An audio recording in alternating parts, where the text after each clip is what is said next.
បាទសួស្តីលោកគ្រូទាំងអស់គ្នាយើងសម្រាប់សកម្មភាពរបស់ជួបបានជាកណ្ដាលដែលយើងត្រូវយកមកធ្វើការសិក្សាជាមួយគ្នាគឺមានទាំងអស់9ហ្នឹងទី1គឺថ្នាំគ្រាប់យើងបែងចែកច្រើនទៀតមាន POP COC ថ្នាំ72ម៉ោងថ្នាំចាក់ជាកណ្ដាលកងដាក់ក្រោមស្បែកកងដាក់ក្នុងស្បូនកាអៀបិទការពារកំណើតសកម្មភាពបំបើកដោះកូននេះតើវាទៅធ្វើសកម្មភាពការពារមិនឲ្យមានផ្ទៃពោះតាមរបៀបណាការចាក់ទឹកក្រៅពាងស្រោមអនាម័យការចូលកំពុងនៃជីវិតបរិសុទ្ធនិងស្ត្រីនេះ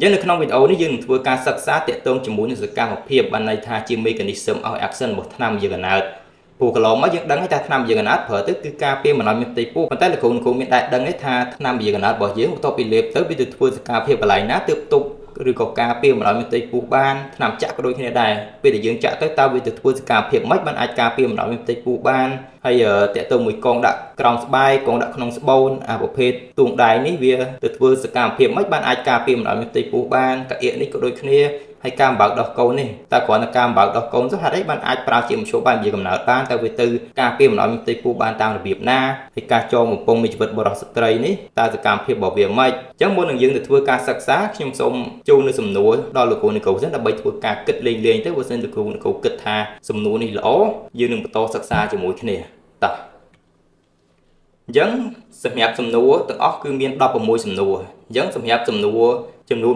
7ដំបូងនេះលោកគ្រូអាចស្តុបហើយសាកមើលលេងទៅអាចឆ្លើយបានប្រមាណសំណួរបើសិនជាអាចឆ្លើយបានបញ្ជាក់ថាលោកគ្រូអាចចេះហើយតែបើសិនជាលោកគ្រូឆ្លើយបានទេហើយគិតថាសំណួរទាំងអស់នេះសិតតែល្អសិតតែជាអ្វីដែលលោកគ្រូចង់ចេះអញ្ចឹងលោកគ្រូបន្តទស្សនាវីដេអូនេះតចប់ទៅនឹងទទួលបានចំណេះដឹងហ្នឹងហើយមួយទៀតសំណួររបស់យើងបន្តទៀតគឺមានដូចនៅក្នុងនឹងអញ្ចឹងលោកគ្រូអាចជាឆ្លើយទៅស្តុបវីដេអូហើយសាកឆ្លើយសិនមើលតែអាចឆ្លើយបានប្រមាណសំណួរ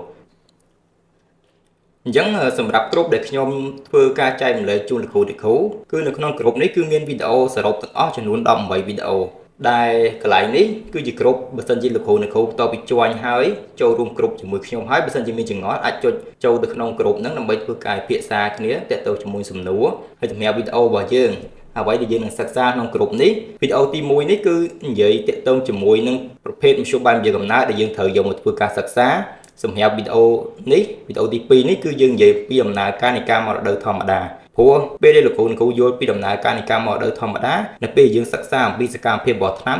ំគឺវាងាយយល់ដោយសារតែខ្ញុំបញ្យល់លម្អិតនៅក្នុងហ្នឹងនិយាយពីដំណើរការពិតប្រាកដនៅក្នុងខ្លួនរបស់ស្ត្រីវាមានការប្រែប្រួលមិនមករដូវរបៀបមិនអញ្ចឹងណាហើយដល់ពេលវីដេអូទី3នេះគឺតាក់ទងជាមួយនឹងដំណើរការនៃការមានផ្ទៃពោះធម្មតាតើការមានផ្ទៃពោះបន្ទាប់ពីមេជីវិតឈ្មោលចូលទៅជួបជាមួយមេជីវិតញីតើវាធ្វើការបង្កកំណើតហើយបន្ទាប់មកវាវិវត្តទៅណាវាទៅធ្វើអីទៀតវាមានលូតលាស់របៀបម៉េចអញ្ចឹងទៅគ្រាន់តែក៏វាតាក់ទងជាមួយនឹងសកម្មភាពរបស់មធ្យោបាយនិយាយកំណើតរបស់យើងដែរអញ្ចឹងបន្ទាប់ពីលោកគ្រូចេះអានឹងហើយយើងទៅសិក្សាអំពីសកម្មភាពរបស់ថ្នាំយើងអញ្ចឹងក្នុងវីដេអូនេះគឺបញ្យល់លម្អិតតាក់ទងជាមួយសកម្មភាពរបស់ថ្នាំ POP តើវាទៅធ្វើការពារមិនឲ្យមានផ្ទៃពោះទៅធ្វើសកម្មភាពកន្លែងណាទប់កន្លែងណ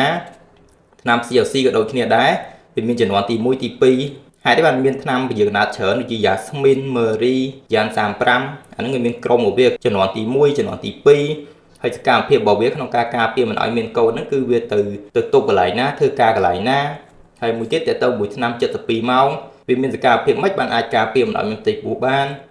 ហើយអានេះតើទៅជាមួយសំណួររបស់យើងដែលខ្ញុំលើកឡើងខាងដើមមិញណា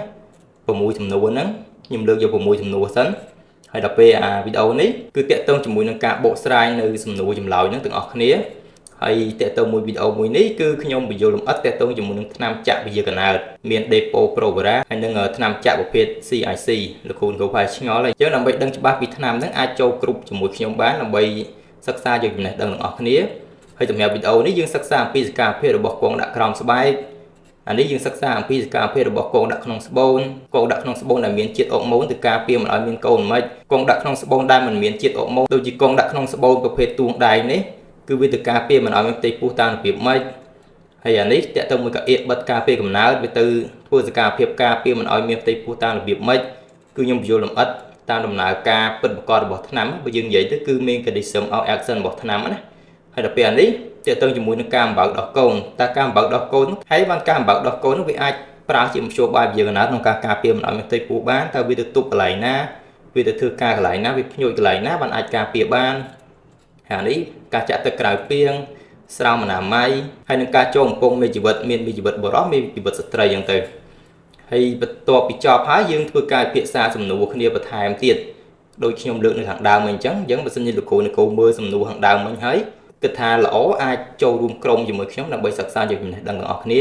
ហើយបន្ទាប់ពីនោះហើយខ្ញុំបានថែមជូនវីដេអូ2ជូនលោកគ្រូវីដេអូទី1យើងសិក្សាអំពីសកម្មភាពរបស់ថ្នាំមេតាបនតើវាទៅធ្វើការរំលូតកូននឹងតាមរបៀបណាសកម្មភាពវាមិនបានវាអាចរំលូតកូនបានហើយរបៀបប្រើប្រាស់មិនអញ្ចឹងណាហើយអានេះតើតើជាមួយនឹងតេស្ត LH ខ្ញុំថែមជូនវីដេអូនឹងមួយទៀតដើម្បីលោកគ្រូយល់ថាតើតេស្ត LH ហ្នឹងជាអ្វីរបៀបប្រើមិនហើយមានអត្ថប្រយោជន៍មិនអញ្ចឹងគឺគ្រប់របស់យើងគឺមានវីដេអូប៉ុណ្ណឹងដែលយើងនឹងធ្វើការសិក្សាចែករំលែកជូនលោកគ្រូដើម្បីយកជាចំណេះដឹងក្នុងការអនុវត្តការងារប្រចាំថ្ងៃរបស់យើងជាពិសេសគឺសម្រាប់យើងធ្វើការនៅតាមមណ្ឌលសុខភាព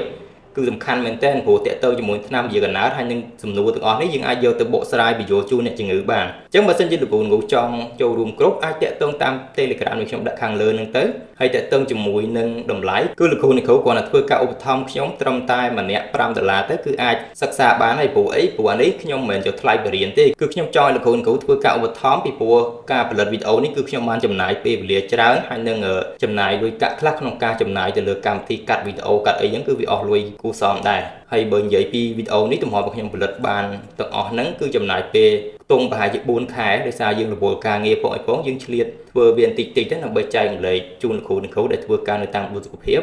ឲ្យមានចំណេះដឹងបន្ថែមទៀតដើម្បីយកទៅអនុវត្តជាមួយអ្នកជំងឺទៅឲ្យ